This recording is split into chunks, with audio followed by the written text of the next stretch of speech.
కార్తీక దీపం సీరియల్ ఎపిసోడ్లో దాసు చేసిన సాయానికి ఎప్పటికీ విలువ కట్టలేం. కేవలం కృతజ్ఞత మాత్రమే చూపించగలం. నీ మీద కృతజ్ఞత చూపించుకునే అవకాశం నాకివ్వు. ఈరోజు ఇక్కడే మాతో కలిసి భోజనం చెయ్యి అని చెప్తూ ఉంటాడు శివనారాయణ. ఇక ఆ ఏర్పాట్లు చూడమని సుమిత్రతో చెప్పి అక్కడి నుంచి వెళ్ళిపోతాడు. ఇక వద్దంటున్న దాసుతో పారిజాతం చాలా సంతోషపడిపోతూ, అవకాశం వస్తే వద్దంటావేంట్రా? ఆయన ఏనాడు నిన్ను ఈ గుమ్మంలోకి రానివ్వలేదు. ఈరోజు ఏకంగా పిలిచి భోజనం కలిసి చేద్దామంటే వద్దంటావేంటి? ఇన్నాళ్ళు అంటరాని వాడిగా దూరంగా ఉన్నావు. ఇక నీకు ఆ బాధ తప్పినట్లే అని సంతోషంగా చెప్తూ ఉంటుంది.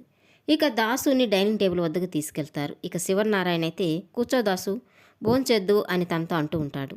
ఇక దాసు అయితే, మీరు కూడా కూర్చోని కార్తీక్, అందరం కలిసి భోజనం చేస్తాము అంటుంటాడు. ఇక పారిజాతం, వాళ్ళని పిలుస్తున్నావేంట్రా అని అంటూ ఉంటుంది.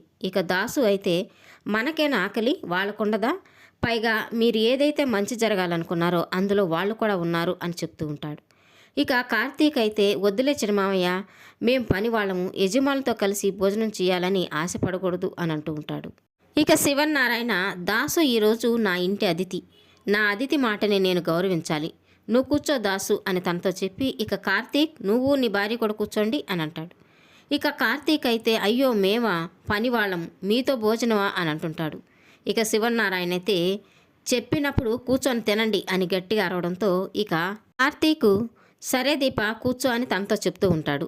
ఇక దీప కూర్చోగానే తన పక్కనే కూర్చున్న సుమిత్ర అక్కడి నుంచి లేచి, మీరందరూ భోజనం చేయండి, నేను వడ్డిస్తాను అని అందరితో చెప్తూ ఉంటుంది. ఇక దీప అయితే, నా పక్కన కూర్చొని భోజనం చేయడం ఇష్టం లేదని ఎంత బాగా చెప్పావమ్మా అని మనసులో అనుకుంటూ ఉంటుంది. ఇక జోష్న, ఈ దీపతో కూర్చొని నేను భోజనం చేయాలా, అది ఎప్పటికీ జరగదు అని మనసులో అనుకొని, మమ్మీ వడ్డిస్తుంది కదా, నేను తనకి హెల్ప్ చేస్తాను అని చెప్తూ ఉంటుంది. ఇక సుమిత్ర దశరథ్ ప్లేట్లో కర్రీస్ పెట్టి తర్వాత కార్తీక్కి పెట్టబోతూ ఉంటుంది. ఇక కార్తీక్ అయితే, ముందు మా ఆవిడికి పెట్టు అని తనతో అంటూ ఉంటాడు. ఇక అంతలో జోష్న, దీపకు నేను వడ్డిస్తాను బావా అని తన ప్లేటు తీసుకొని అందులో భోజనం వడ్డిస్తూ ఉంటుంది. ఇక దీప అయితే చాలా బాధపడుతూ, ఇలాంటి అవకాశం మళ్ళీ ఎప్పుడు రాదు, అమ్మతో కలిసి భోంచేద్దామనుకుంటే అవకాశం లేకుండా పోయింది, పర్వాలేదు తాతయ్య నాన్న ఉన్నారు కదా అని అనుకుంటూ ఉంటుంది మనసులో. ఇక దీప బాధపడుతూ ఉండడం గమనించిన కార్తీకు, అమ్మ వడ్డించలేదని బాధపడకు దీప అని తనతో చెప్తూ ఉంటాడు. ఇక సుమిత్రతో, ఆ కూర కాస్త వేయండి అని అంటూ ఉంటాడు. ఇక సుమిత్ర గరిటితో కూర తీసుకొని కార్తీక్ వేయబోతూ ఉంటుంది. ఇక కార్తీక్ అయితే తన చేయి పట్టుకొని, నాకు కాదు దీపకు వడ్డించండి అని ఆ కూరని దీప ప్లేట్లో వేసేలాగా చేస్తాడు. ఇక దీప చాలా సంతోషిస్తూ ఉంటుంది. ఇక దీప తన పక్కనే సుమిత్ర నిలబడి ఉండడం చూసి స్పూన్ను తీసి కావాలనే కింద పడేస్తుంది. ఇక ఆ స్పూను తీసుకున్నట్టుగా కిందకు వంగి సుమిత్ర కాళ్ళను పట్టుకుంటుంది, తనకి మొక్కుకుంటూ ఉంటుంది.